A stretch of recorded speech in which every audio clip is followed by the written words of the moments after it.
Yo, you guys, this is Blacklist of the Abyss, and you're watching my review for One Piece Chapter 758.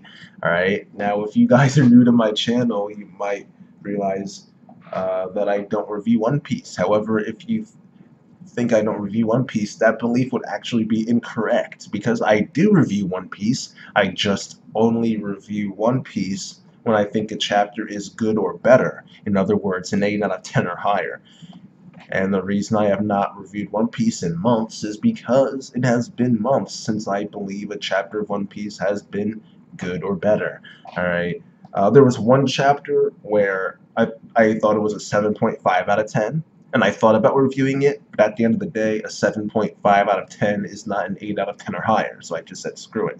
Alright, but this chapter I thought was actually very, very good. Okay, so I figured, hey, let me do what I said and review it. Alright, so here I am, One Piece review, One Piece chapter review.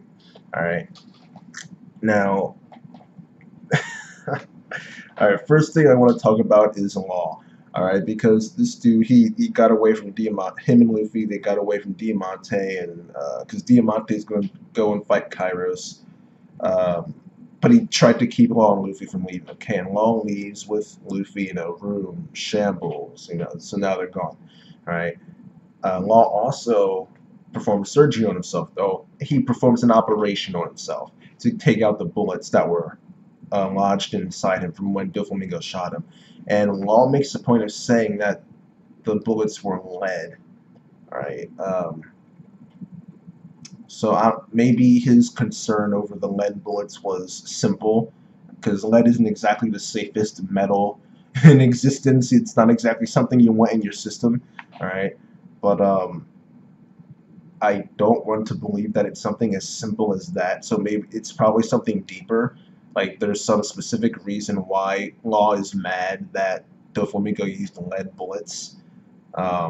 Maybe there's something that happened in their past that involves lead or some lead bullets or something like that. Like maybe it was the same thing that Korra was killed with, Corazon heart, ironically. The Heart Pirates, a seed of hearts, as Law was going to have. It's ironic. It's not ironic. It was all meant that way, I'm sure Oda planned that all out. But anyway, moving on. So there's some significance to the whole lead bullet thing. Probably has something to do with the past, though. His past, Law's past with Doflamingo.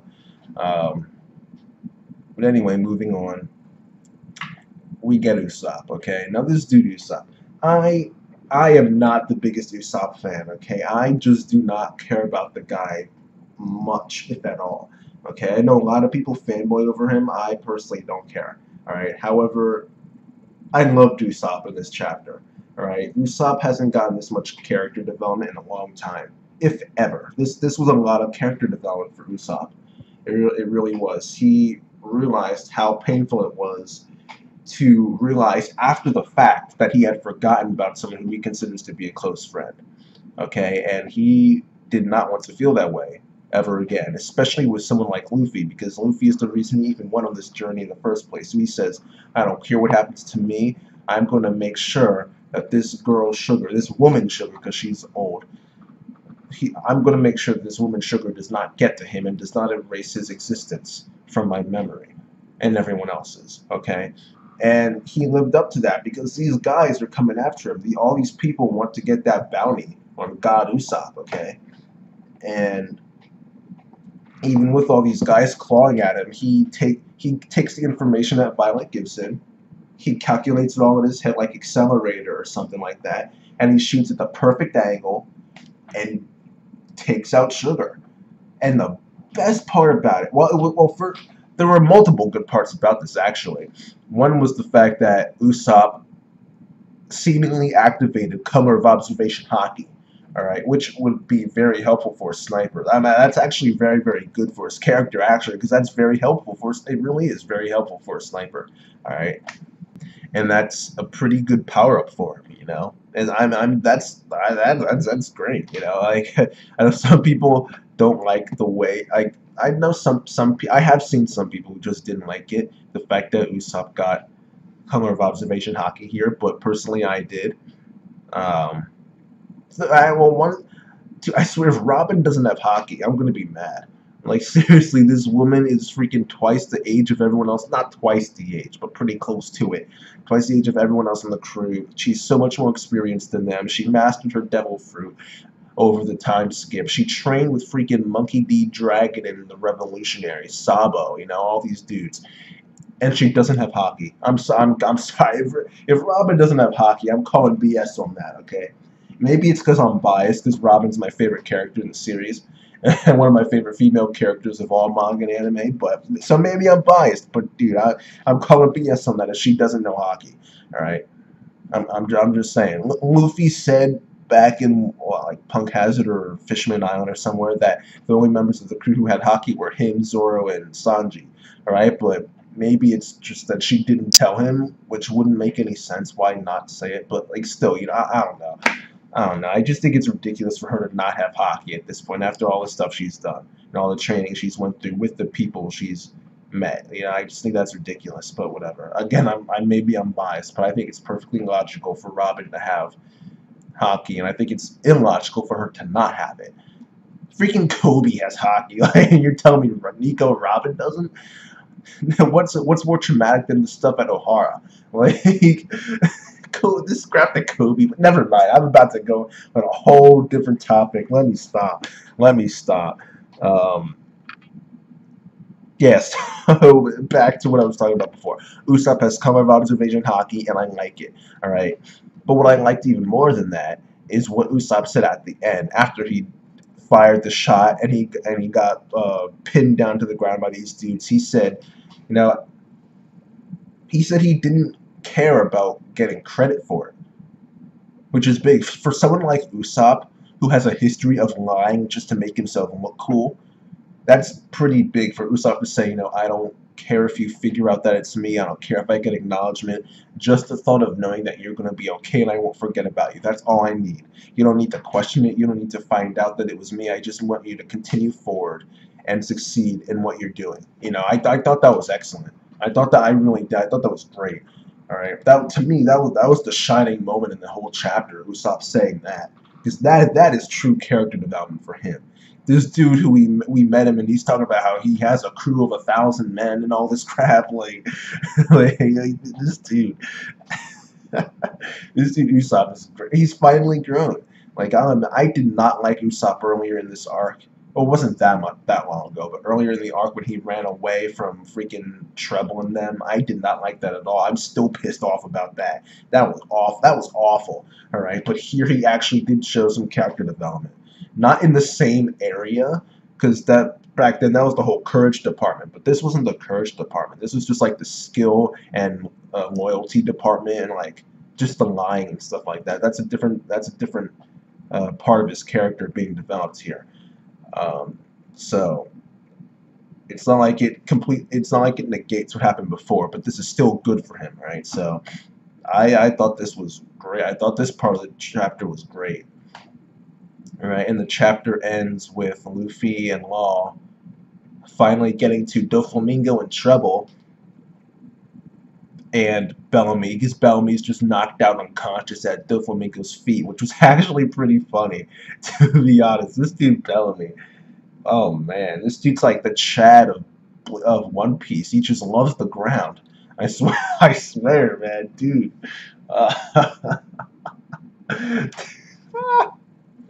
Yo, Bellamy is the Chad of One Piece. He's in love with the ground. Yo. Oh man. I'm gonna start posting that online, like in the J room and crap. Yo. That's funny. Anyway, moving on. I'm finally starting to get excited because I was bored with this arc for a long time. Once Doflamingo put the cage around the island, I started to get excited again. But all that excitement quickly dissipated once we got through all those chapters of going up the hill and fodder coming back that I don't want to see. It's like, oh god, here we go. Cavendish is avenging his horse. Oh man, I totally care about that. Like there's just so much stuff I didn't care about.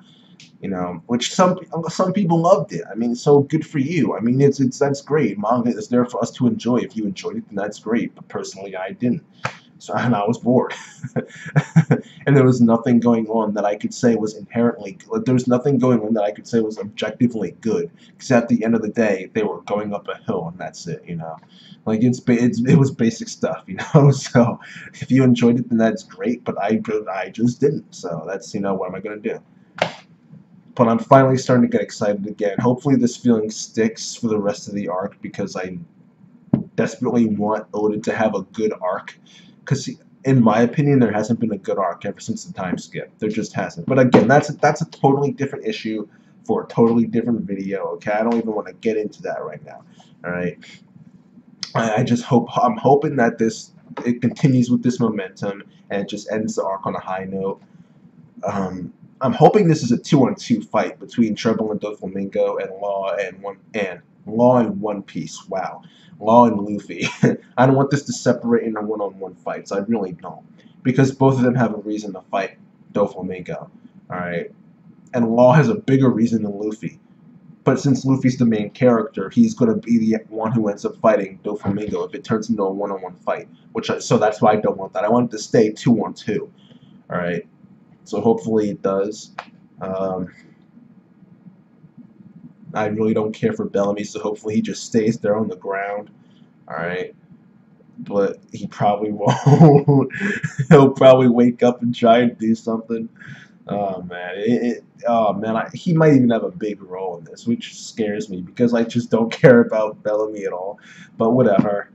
Moving on. Whatever. Rating. All right, the rating for this chapter, I'm giving it an 8.5 out of 10. The stuff with Usopp was great. The end double page spread was really good. The beginning of the chapter was kind of slow though. And while the stuff with Usopp was good in the end, it did, you know, take a while to build up to those points that I loved, because there was a lot of dialogue that had to take place, which again, it all did build up and make it all worth it. But still, it was kind of slow at times. And the beginning, I might have mentioned this before, but I just don't care about Diamante at this point. He used to be my favorite executive. He really did, but he's done like nothing. like seriously, Treble has done impressive stuff. Pika has done impressive stuff. All Diamante has really done is bend his sword and harden his cape. Okay, like no innuendos intended there at all. But seriously, like all he's done is bend his sword / staff and all that stuff, and harden his cape. Like that's all he's. That's not nearly as impressive as Treble on a whim, just like destroying a ship completely, and Pika turning into freaking, like, just manipulating buildings and crap, you know? Like, that's not nearly as impressive. Like, this dude's supposed to be the champion of the Coliseum. He's the guy that Doflamingo entrusted to keep Ace's Devil Fruit safe. Now, I expected more from this dude. Not like, oh, look at my sword, it bends. Cheap magic trick, you know? Like, that's... I just expected more from the hype, but... So I just don't care about Diamante. So maybe that's why I didn't care about the beginning of the chapter, but whatever. Not a big deal. Chapter gets an 8.5 out of 10, and that's that, you guys. Rate, comment, subscribe, and I'll see you guys next time.